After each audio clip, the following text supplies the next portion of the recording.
Hi, this is Dr. Kimberley Linert, and you're listening to Incredible Life Creator Podcast. I'm also the author of Visualizing Happiness in Every Area of Life. So, to create an incredible life of your own, pick up a copy of this book, which is a step-by-step guide and is full of stories of people who created an incredible life. And my guest today is Estie Starr. Now, Estie Starr can grow any talent, hobby, certification, or skill into a professional and profitable business. She is the founder and owner of both Strand Consulting and the Better Business School. Estie specializes in organic marketing strategy for micro business owners, helping them earn more money with less headache. And she's also a podcaster. Welcome to the show, Estie. Thank you so much for having me. I'm really excited to be here. Yes, and I'm excited to have you. And I love having inspiring, positive people. And when we first got on here before we started the show, I was saying, what about the stickies back there? And you said that was all your inspiration. So I love that. I really love that. So just so people can get to know you, tell us about you, how you started out, how you get to be doing what you're doing now. Sure. A couple minutes ago, back in 2011, actually, I was working as the CIO of a multinational nonprofit. Loved my boss, loved my job. I had flex time, which was really important to me. I had 3 little kids then. I now have 5 less little kids, and I would have stayed there forever. But the universe apparently had other plans for me, and they hired this middle manager who was just, now they call it just a toxic environment, right? He was like a bull in a china shop. Mhm. I was running the team. He's like, your team is my team. Your trips are my trips. I couldn't travel anywhere. It was bad. It was bad. I was like crying every day. I was not a crier. And it just came to this point where I had to leave, and I was terrified, but harboring this like secret business dream, but also terrified because who am I to try to live my business dream?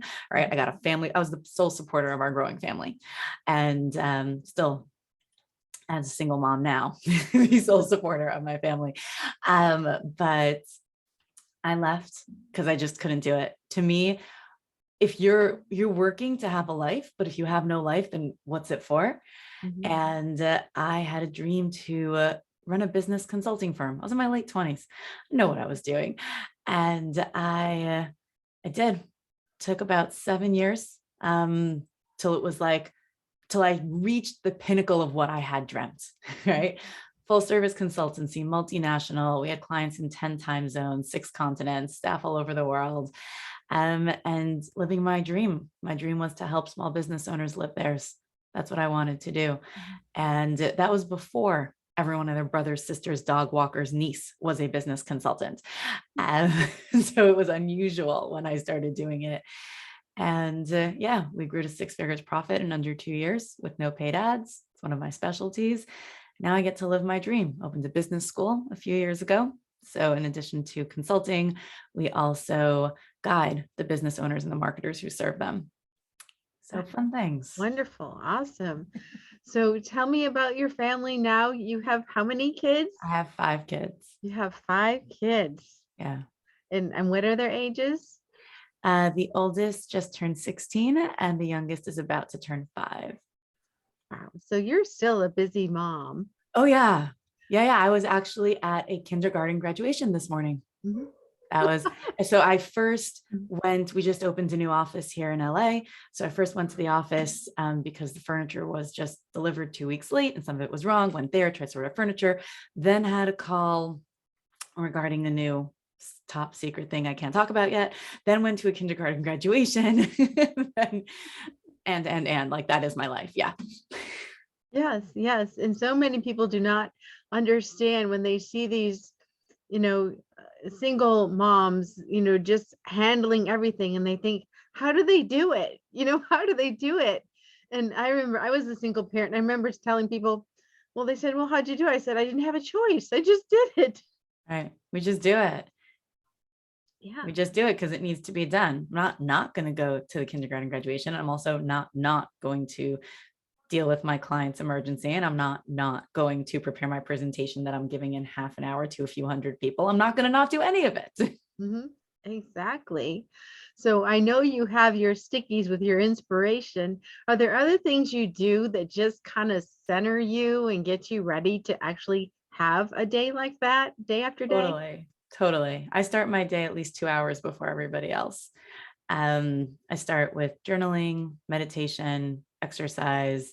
Like I have like a mini day before I start my actual day. Mhm. Beautiful. And what are the things that have helped you the most? Um, the stickies are great. Meditation, probably about 2, 3 years ago when I think I started about 3 years ago now. I couldn't even sit still for 5 minutes, maybe even 5 seconds. I could not quiet my brain at all. Right. If you Mhm. study, I've been studying neuroscience for about 3.5 years now. So high beta brain waves. I could not get to alpha, forget theta. Just constantly like brain running, dude. Because again, when you're a single mom, and then I wasn't a single mom yet, but I was a mom. I was a married mom, even more to do. And just constantly going, constantly thinking all the things I had to do and take care of, and then doing them and taking care of them. And that's how my brain kind of looked inside like this, like static electricity. And I started trying to meditate. That has probably helped me the most with everything. And now when I start to feel stressed, I stop, I breathe, I ground, activate my Taurus, right? All those fun things Mhm. and get into the space so that I can function. Beautiful. And then once you get to work in that workspace, what are you doing for your clients? How are you helping them? How am I helping them? Um, Helping them earn more money with less headache. That's our motto. So I work with what I call micro business owners. Typically, they're in the $0 to $1 million profit range, right? So mostly they're ups, as I call them, and not startups. Although I'm starting to have more startups now, Mhm. because organic is becoming more popular. My friends call me the queen of organic marketing. And so when people have a ton of money to throw at something, they don't need me. There's lots of people who know how to spend a lot of money. When they don't, that's when they call me. So my clients anywhere, let's say I'm just thinking of my day today, right? So I have a new startup they're launching. It's on a Web3. Very, very cool startup. So we've just been working on the business launch plan and the pitch deck because they're starting their friends and family round. So that's one. Another client that, let's think, what was today? I spent a lot of time doing other things. Who did I talk to yesterday? Yesterday's client, I know this is, runs a small digital marketing agency. And so I have a lot of people like that. We're now not only training them to build their own marketing strategies, but we're certifying them in our marketing methods.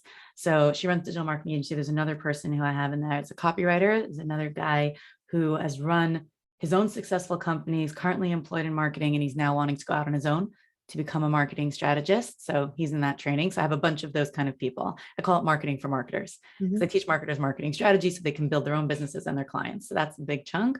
Who else have I been working with? 2 nonprofits.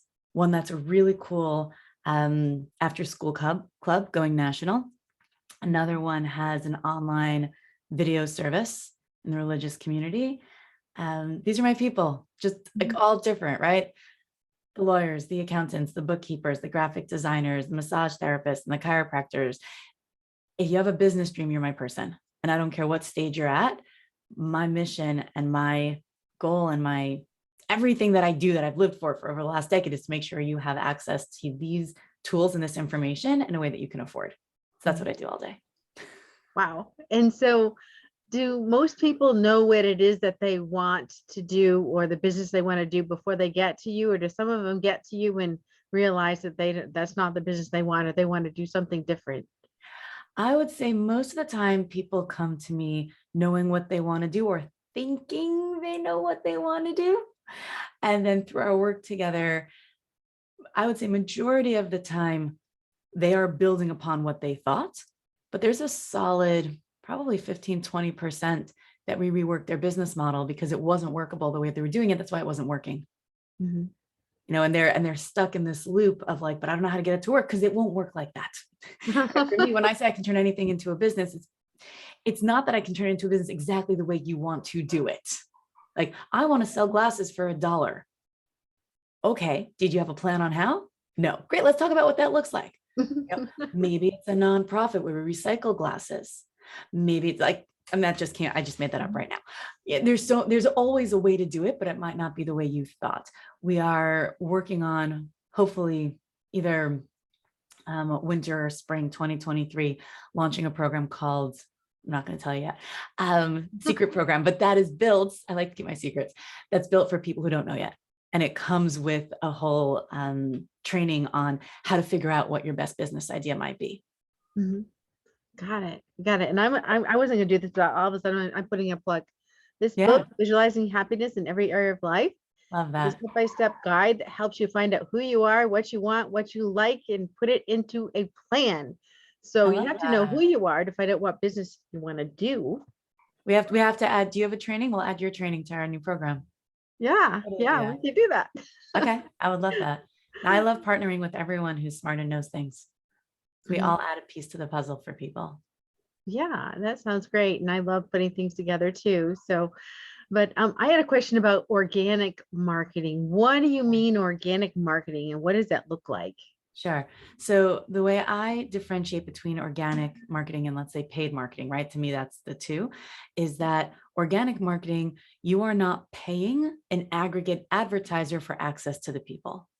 That's the difference. In paid marketing or paid advertising, you are paying an aggregate advertiser, a human or a company or an entity who has access to humans, and you are paying for access to those humans, right? So whether it's publishing that in a magazine or putting it on a billboard or Facebook ads or Google ads, someone else has gathered the human together or has access to a thing to reach the humans that you want to reach. We're always selling to humans. Mhm.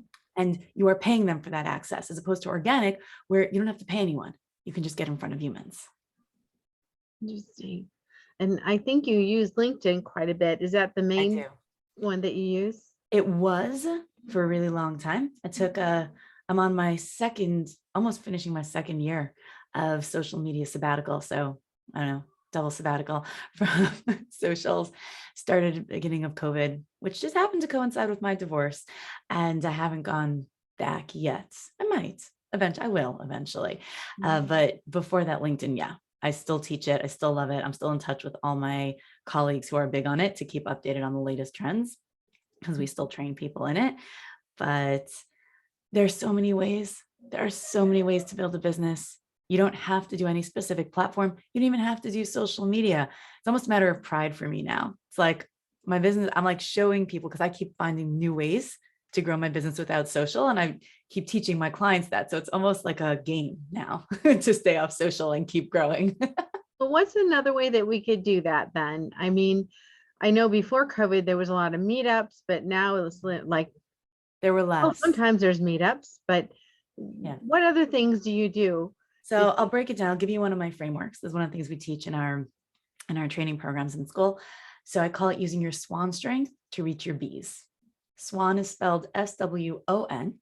It's an acronym for speaking, writing, one-on-one, and networking. Every entrepreneur I've ever worked with, right? I've guided thousands, worked with hundreds directly. They all have at least one of these as a primary strength. Mhm. So you start by figuring out what's your strength, right? More of a speaker, more of a writer. One-on-one to me is that intimate relationship person. You typically know you're a one-on-one because you're not the other three. It's very simple. It's like, well, I'm not a speaker, I'm not a writer, and I don't like networking. Great, you're a one-on-one. Done. That's easy. And the other three easily identify themselves, right? I love writing, I love speaking, I love networking. Great. And then you want to reach your B's, the body, eyes, and ears of your audience. And so we have this whole grid where you match it, right? So let's start with B. Where's their body? And it depends on who you are. One of the things, I recently got a very nice compliment from one of my certification guides. One of the people who are being certified said, you know what I love about this framework? I love that it's a framework, but that everyone can express their uniqueness in it. It's not a cookie cutter. I'm not trying to make anyone anything. I'm trying to show people how they can take who and what they are and use that. And so let's say you're a speaker, right? How would you get in front of the bodies? Well, you might speak at an event, right? Where they are, right? You're getting in front of them physically.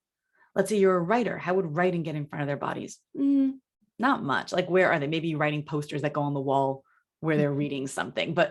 And so you're matching your skills. How does one-on-one get in front of the body? So one-on-one typically leverages intimate relationships to get more of them. Mhm. All right. So you would reach out to your immediate audience. Who do they know? And you might do a coffee date with someone and then do another coffee. And you'd be surprised how the most incredible things come out of that. And networking is easy, right? Networking and bodies just basically go together. And then you can go through the same thing, strengths for eyes, right? So if you're a speaker, where are people's eyes? What are they looking at? So that's social media, that's all kinds of print media. So speaking in print media doesn't really work, right? You're not speaking on print, but speaking for eyes, hello, every social media platform, right? And the ones that have video the strongest, Instagram Reels, TikToks. So you're going to leverage that element of the social media platform where your people are. You got to know who your people are. You got to know where they are. Yeah, don't put things on Instagram Reels if you're trying to hit 12-year-olds. Also, don't put things on Instagram Reels if you're trying to hit 65-year-olds. More of them on Facebook. Just go there. So getting in front of where their eyes are and ears, podcasts, right? Radio, if you want to go traditional marketing mix. I'm just giving you little bits. Yeah, there's more. But referral sources, right? Who are these people's trust sources? And who would be looking to refer out? None of these cost money. None of them. I just gave you, right, a couple dozen strategies. You find your strength, you figure out where your people are, and go get clients. It's so easy when you think about it this way. And I have so many soapboxes to stand on, but it makes me so mad when people make it so complicated and expensive. It's like and I don't believe they're doing it on purpose. They just don't know better. There's so much out there that's so confusing, and people figure one thing out for themselves and they're a first client, but they can't do it for the next 5. I'm doing this for 12 years. So. Yeah, that is really important, because there's a lot of people out there, they have a course or a consultancy or a coaching, and it's like, have you done this before? Sometimes they have. You just charged me $5,000. Have you done this before? Yeah. Do you know how to do this? And I just, I have so many stories. So I break it down, I call it the Megs, right? I say that out there in marketing, in business also, but specifically in marketing, you have what I call the Megs. Another acronym. I like my acronyms. I have a lot of infographics, also a lot of graphic organizers. So MEGS stands for morons, experts of industry, genius tacticians, and strategists. So morons, again, they're not even malicious. They just don't know. They don't know what they don't know. They think they know. They're not bad people. They think they know. They did something, they tried it. They don't know why it worked or why it didn't, but they believe in it, right? Forget the malicious ones, but let's say the ones that really believe in it, they just don't know what they don't know, right? So these people, when they sound too good to be true, they probably are. Just leave it like, oh my gosh, I found this guy. He's going to do all my SEO for $300. Okay. Have you priced that out? Yeah, everyone else is charging like $1,500 to $5,000 for the same thing. Okay, he's probably an M. Like, unless there's a really good reason why this guy is 300 as opposed to minimum 1,500 for anyone else to do anything like this. Why is he so cheap? Maybe he's a super expert and he has leverage. Cool, show me that. But he's just like, no, but he's great and he says he can. Okay. And E are the experts of industry. And these are typically people who teach marketing or business development within a specific industry. Marketing for chiropractors, marketing for healthcare, marketing for startups, marketing for usually people who came from that industry themselves. They've cracked the code. They've got these crazy, amazing testimonials of people who followed their exact path and were super successful. And if you are exactly like them, same assets, same abilities, same access, same audience, you can also be super successful. These people have crafted a path. And if you can follow exactly that path, I believe it can work for you, but you have to make sure you can follow that one and you want to. Right? Because they don't necessarily know other paths and they're not pretending they do. They're saying, I figured this path out, follow this one, it'll be good for you. You just have to make sure you're just like them and it's going to work for you. And then cool, do it. G, genius tacticians. These are my favorites. These are the people I partner with the most. These are people who know a specific marketing tactic. Right? So they know LinkedIn DMs, they know LinkedIn video marketing, Instagram Reels, Instagram influencers. I have someone who's an expert in outdoor media, right? Like billboards and bus stops and benches. They have one specific marketing tactic they're really, really, really good at. Now, some of them will swear upside down and sideways, this is the only thing you need. And if you have all your ducks in a row and it's the right tactic for you, it can work amazing. You just have to make sure you have all your ducks in a row and that it's the right tactic for you, and then you're good. And then you have strategists. I'm one of those. There aren't that many of us. We are the generalists in a world of specialists. And yeah, so I always tell people, just do your strategy first. And if you have one already, great. Go find an expert in the industry. Go pick a moron that you can guide, and you might be able to get someone cheaper because you know your stuff more than they do and they can do the work for you. Go get the genius tacticians. They're incredible, but make sure you've got a strategy in place. That's my spiel. That was very clear and easy to understand. So thank you. So let's say that we want to be well known and we want to get on social media and just, you've heard of these people just going viral. They call it going viral, or all of a sudden everybody knows who they are. I just saw someone that I didn't know about before, that she just needed something to do because her husband had died, and she started making these cups that she puts on the spinner, and it's just these cups that are decorated, and she sits there and talks to people, and it went viral, just Yeah, making cups. just making cups. So one of the classes that I teach, one of my signature talks, is called Viral X Marketing. It's the science of going viral, and something I've been studying for many years. Going viral is there's a science to it. It's an art and a science, right? Like all marketing. To me, all marketing is an art and a science. There are proven frameworks, and you bring yourself to it. And to go viral, it's the medium and the message, right? So going viral is different on different platforms. A viral TikTok might also do extremely well on Reels, but won't do much on LinkedIn. Mm. Right. And it won't do anything if you just walk around the street with your phone in the air. That's the medium, right? So there is the medium. So there's a lot, I teach a lot about understanding the algorithms on the different platforms as well. So we want to talk about going viral. Choose your place and choose your people. Like you said, oh, I just heard about this person. I didn't even know about her. Perfect. There are hundreds and thousands of people who have gone viral that you've never heard of and you never will. Mhm. Right. So when people say, I want to go viral, great. You know what? Let me give you, I have a great story. I have a great story. Let me go back. It just came to mind. This happened maybe 6 months ago. Nonprofit that I've worked with on and off over the years. We did their strategy probably 4 or 5 years ago. And then every once in a while, they come back when they have something going on, new campaign, update. We did a rebrand 2 years ago. And so he comes to me, he's like, okay, Estie, we're doing this big fundraising campaign. We, launched this new thing, and I want to make a viral video. I'm like, okay, why? He's like, well, I want to do fundraising.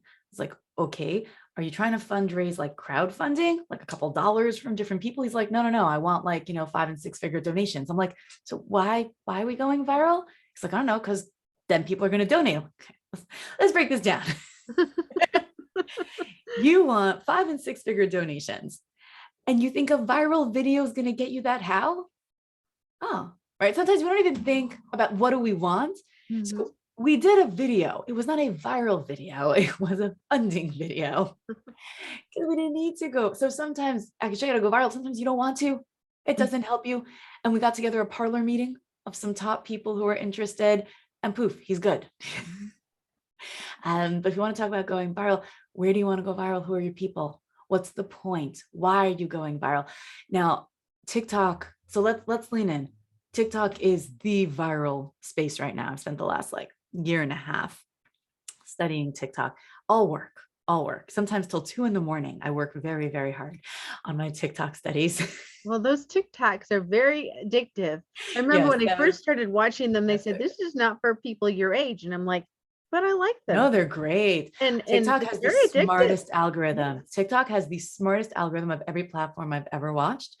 I'm suspicious that they track eye movement, but I can't prove it. It is so genius. And it's also built to switch very quickly. Whereas other platforms will preload everything. So you start scrolling, you're not in the mood for stuff. And you keep scrolling, you're not in the mood, and you just log out. TikTok catches your mood. If you're not in the mood of stuff, it gives you something else. And it knows within 2 to 3 posts. So in less than a minute, TikTok can tell if you've changed your mood or your mind or what you're That is doing. amazing. It's unbelievable. And so TikTok going viral, there's a bunch of elements. One of them, and if you study viral TikToks, I've trained so you can train your TikTok. You can train all the algorithms on all the platforms. So I've trained my TikTok algorithm to basically show me, I would say 80+% viral videos. Like I don't want it to show me anything that's under a few million likes. And it knows. It behaves very nicely. Like it knows exactly what I want. And there's a rhythm. There's a tick-tock rhythm to almost every viral TikTok. And the rhythm is not just the music, and it's not just the screen flips. It's an emotional rhythm. Go back to TikTok now. And you listening to this, go to TikTok if you want to, if you have a couple hours of your life you'd like to contribute, and you will see the viral TikToks. There's an emotional switch on a beat. And we experimented this. I did a TikTok just for a month, about a year, a little over a year ago, just for fun. And I played with this and it worked exactly. It works. It's very hard to do if you're not accustomed to it because you're switching on a beat. But it works almost without fail. And there's a lot of other ways to go viral on TikTok specifically. Every platform has its things. But why would you go viral?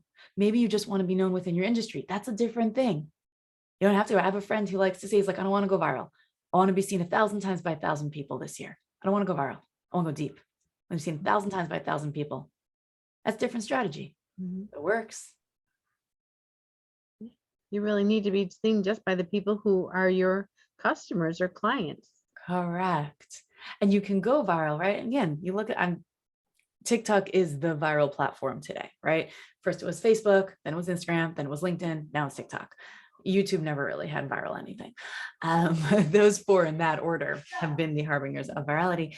And it's always a combination of what the algorithm is supporting and which is the medium, right? And making sure that your content matches those specifications in whatever way they are at that time, and the message and how it reaches your people.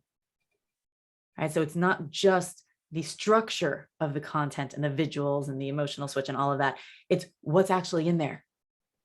Right? Why do baby pandas go viral almost every time? You almost don't have to do anything. So cute. Look at your face. Look at your face. That's why. That's why. Me too. Baby pandas, baby turtles. I'm like, baby turtles. I feel so much better now about my whole life because there's baby turtles going in the ocean. Right? So that's the message, right? It's all okay. It's all okay. When I see baby pandas, it's all okay. There's baby pandas. It's all okay. That's true. It is really comforting to see those animals. Really, there's just so exactly funny animal videos. They're just the best. Yeah. And who are you trying to reach? And what's your goal? You just want to make viral videos. It's not that hard. You want to get sales from going viral. Now we have a new conversation. That is making me think really differently. Yeah. And once you learn it, that's the science part. Now you bring your art. Now you can be a pottery person making cups. It doesn't matter. That's the art. The science is how it's done. Got it. Yeah. But yeah, I remember once I was studying YouTube, how to create a successful YouTube channel. And one of the things that was taught, which I thought was genius, was take two successful YouTube channels and make your own mesh version. So as an example, let's say there's a successful YouTube channel of someone who's walking around the city, asking people random questions in the middle of the afternoon every day. And so you want to do it. You can walk around the suburbs asking people random questions in the evening. You're just doing a modification of something that's already working in your own way. That's the art. But the science gets proven. That makes sense. That makes total sense. So I think we have visitors. Do we have a visitor with you? We do have a small unit. Do you want to come say hi? You get to say yes. Hi. Say hi. If you're not on the video and you're just listening to the podcast, we have. Hi. Who do we have here? This is Lalu. Lalu just got home from school and he graduated kindergarten today. Oh, congratulations. That's huge. We are very excited. Mommy, I want my current diploma. Yes, I will give you everything once I am done with this show. And you're going to get everything soon. Hold on, please, while we do a 30-second parenting intervention. That is no problem at all. Come here, my love. Come here, no. Hey, Hannah. Everything's on my desk and I'm not coming again.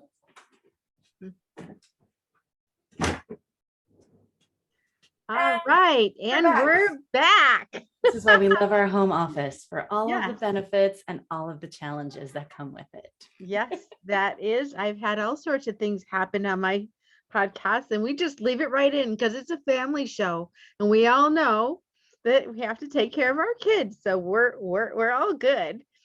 So let's just get back to marketing and business. Sure. And what are some of the when we think about marketing, what are the basic things we should start with and think about when we're creating a strategy? Okay. So 5 components. Yeah. 5 elements, I might say. Element number 1 is unique branding, right? There's got to be a way that you stand out. There's got to be something about you that makes you different, why someone would work with you over somebody else.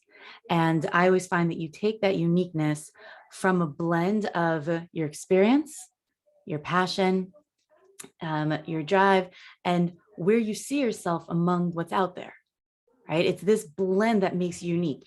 You are unique among the competition, right? So it's not enough just to look inside. You got to look outside too. So you're looking inside and outside, and you're finding the thing, if you were in a past life a chiropractor and now you're a marketer, that combination is significant. You might be one of the experts of industry. Great. And there are so many people you can help like that, right? What's the combination? Where were you? What are you passionate about now? What do you want to do now? And then what makes you different, or what are you going to do different? Why should someone work with you over what else is out there for your people in your world? So that's element number 1. Element number 2 is you need to have what I like to call an irresistible offer, right? Something that people are just like, oh, this is so worth it. Yeah, I used to say no brainer, but a colleague recently pointed out to me, he's like, we like to work with people who have brains. I don't want someone who has no brains. It's like, that's a good point. So I stopped saying no brainer offer. But the kind of thing where someone looks at it and is like, oh, yeah, that makes so much sense that I would want that. And again, it's layered. Each element is one after another. They don't exist in a vacuum and they go in order. That's layered with what else is out there. What makes your offer really desirable is also its comparison to the other options. And it's what you bring to the table and the results it's going to bring your people, whether it's a service or a product. Doesn't matter. I'm just thinking this morning, I found one of my, local group mom chats. Someone posted about this eyelash growing thing. Yeah. And now eyelashes are very trendy in makeup. They weren't for many years. Most people did not wear mascara. Now everyone wears mascara every day, especially with TikTok and the reels and all the Zoom stuff around social media. Eyelashes are very important. Mm-hmm. And so instead of fake eyelashes, you can do this thing and you put it on, every day for I forget how long, and your eyelashes are supposed to get fuller, grow longer. And I was thinking about it today as I put on my mascara, but I never bought it. Why did I never buy it? I spend more on mascara than on that thing, because the value proposition I get from mascara, which is put it on in the morning and then forget about it and you're good, as opposed to you must remember to put this on every morning and every night for at least 90 days for it to do anything. It's not the price. It's not that it's not valuable. It's not that it won't give me probably the same or similar result, maybe even a better one. I'll have naturally full, beautiful eyelashes. Pretty happy with the ones I have. And I won't have to put any mascara on, but you know what? I'd rather get the really good, healthy, non-toxic mascara that doesn't do any damage to my face. I don't have to remember to put on twice a day for 90 days. And I'll pay for that. That's value proposition for your person. A different person would think completely different and take the other thing. And me in a few weeks might think different because now I'm remembering this, right? So it's the right person at that time with the right value. So that's element number 2. Element number 3 is you need to have a plan of how you're getting out there. How are people finding you? And if you tell me I'm making a website, I will try and hold my breath so that I am not mean. That is not how we get out anywhere. It's like if you stand in the middle of a very, very busy street in Manhattan, I'm from New York, and you're like, okay, I'm going to stand here and I'm holding business cards. So when anyone walks by, I'll hand them one. That's what you've done when you've built a website. Like no one's come to take your business card, even if they did. Like, no one's finding you like that. So you've got to have a plan of how you're going to reach people, right? That's using your swan strength to reach your bees, promotional plans, presence. There's a number of moving parts, but you need that part, right? So once you know why you're unique, why someone would buy from you, you build something that they would want. Yeah, at least that they would want, but even better if it's something that they're like, oh, this is definitely worth it. And they always our ideal audience. Then I have a plan on how to get in front of them, we call them the ITC in our world, ideal target customer or ideal target client. We always aim for our ideal and we'll take whoever we can serve, but we aim at center. Step 4 is you gotta know how to close deals. Now, whether that's a sales page or a sales conversation or a sales team, marketing leads to sales if you sell. They don't. Once had an argument with one of my sales guys, whether sales works for marketing or marketing works for sales. I said, well, you work for me. So clearly sales works for marketing. But jokes aside, they work together, branding, marketing, and sales in my world. In big business, a lot of them suffer by separating them. And so element number 4 is you need to be able to close deals, however you're doing that, right? Because once you've got a unique value proposition, you've got something people want to buy, you know how to get in front of them and get their attention, you have their attention for this thing they want to buy and they know you're special, you still need to close. People don't necessarily close themselves. And then number 5 in my world is getting that wash, rinse, repeat, right? Replicable sales. So you're not in this constant feast famine. You're not in playing what I call marketing slot machines, right? Hoping to prayer, cha-ching. Did it work? No, do it again. Cha-ching. Oh my gosh, it worked. I don't know how to replicate that. Right? We don't want that. So element number 5 is the strategic part where we take this art, we codify the science, and we can do it again and again. And you could get a client when you want them. And if you want to pause it, pause it. It's a faucet. Turn it on, turn it off, turn it to drip. You are in charge of it. Those are my 5 elements. That's wonderful. And when you were talking about, closing the sale, sometimes people just want to be asked. Like I was just thinking recently, a friend of mine has been telling me about his church, and I'm thinking, well, I'd really like to go to that church, but he's been telling me about it, but he hasn't invited me. Well, today he invited me, so I'm like, oh yeah, I'll go. But sometimes it's just that. But they just want to be invited to buy. They want to be invited. They want to be let know that they can buy. So one of the things I teach is how to sell when you're not salesy, right? You don't need to be that used car salesman. Oh my God, this car's amazing. I know it looks like a lemon, but it's not really lemon. It just happens to be yellow and smell like lemons. But really, I'm telling you, and those miles, those are the best miles you'd ever have. And we did not change the odometer at all. No way. It looks like it's been around for like 200,000 miles, but it's really like 20,000. See, that 0 wasn't even there. You don't have to be that person. You can just be you and tell your people what you do for them. That's it. Yes, getting in front of the right people is key. It's the center of everything. Knowing who your people are, knowing how to present to them what they want to buy, how to get their attention, how to close them, and how to do it again and again. That is the piece. Because you're selling to humans. You're solving other humans' problems, making their lives better. Everything people buy is because they think it's going to improve their life. Everything. It either reduces a pain or it adds pleasure. So if you're in the market of selling something, you're in the market of reducing pain or adding pleasure. That's it. Beautiful. Now, I've heard this expression, spray and pray. In other words, some people just spray and pray. They just put stuff everywhere and they're just hoping that someone will see it. No, but even if they do, so again, it's not as bad as marketing slot machines because you might be able to do that for free, but it doesn't work, right?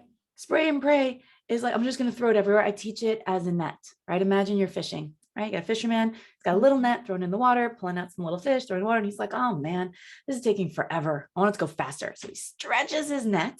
What happens when you stretch a net? The holes get bigger, throws it in, all the fish you swim through, he's got a rubber tire. That's what spray and pray is, right? You put it out, this big net, on a rubber tire. You got to go after the right people. Big companies don't spray and pray. They micro target. They do multiple micro targets. That's why an ad for Honda or McDonald's or Target or any large successful company will look different in different areas, in different publications, on different radio channels. They just mass micro target. Yeah, I've even noticed in like Targets or a Walmart or whatever, what I can get in Georgia is really different. I went out to Colorado.